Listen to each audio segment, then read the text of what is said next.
Што да не правите по раскинувањето? Прво, подитно престанете да го демнете по социјалните мрежи.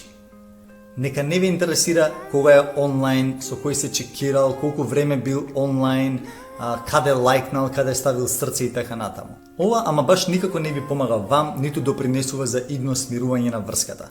Ова само ви оттежнува, ве прави некој пасивен демнач, џабе се нервирате, џабе си правите предпоставки, џабе љубоморите, се е џабе. Ако не може да се контролирате, избришете го, избришете од сите социјални мрежи. Блокнете ако треба, нека не ви се појавува никаде.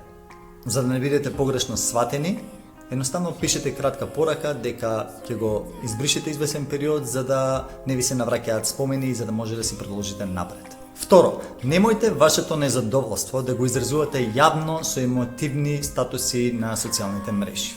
Така само ќе изгледате патетично пред другите. Доколку имате потреба за внимание или да се искажете некому, па зошто се пријателите? Само за добро или да не трпат и кога ни е лошо? Избегнувајте да слушате романтични балади и песни кои ве потсеќаат на бившиот. Избегнувајте и да одите на места каде што сте поминувале долго време со бившиот, за да не ви се навраќаат спомени.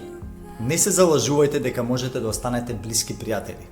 Не е фер ни да го барате тоа од него или од неа. Ако сте од исто друштво, тоа ќе биде мал проблем.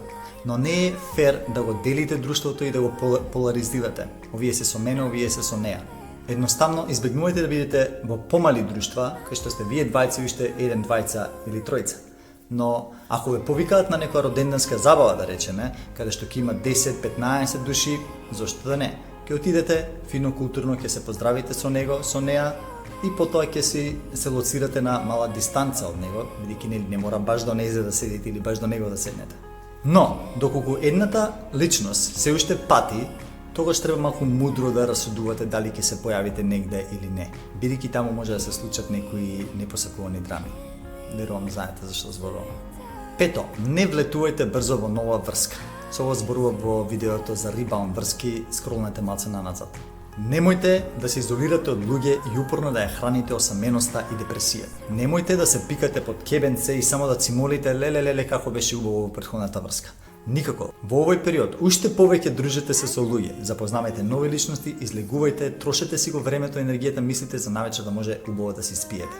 Ако случајно сте под дејство на алкохол, никако не се јавувајте и не пишувајте пораки, бидејќи тогаш алкохолот ќе зборува преку вас и утре ден ќе се каете за тоа. Шесто, не се измачувајте со работи од минатото кои реално сега не можете да ги промените. Нека не ви измачуваат мисли, требаше вака да кажам, требаше вака да премолчам, требаше ова да го направам, ако не се случеше ова, се уште ќе бевме заедно, нема врска. 2, 3, 4, 5 ситуации не допринесуваат до разделбата. Обично за разделбата се одговорни посуштински, потемелни работи каде што ние не сме компатибилни. А еден збор кажан или не кажан или една случка направена не допринесуваат во одлуката на некој да не бидеме заедно.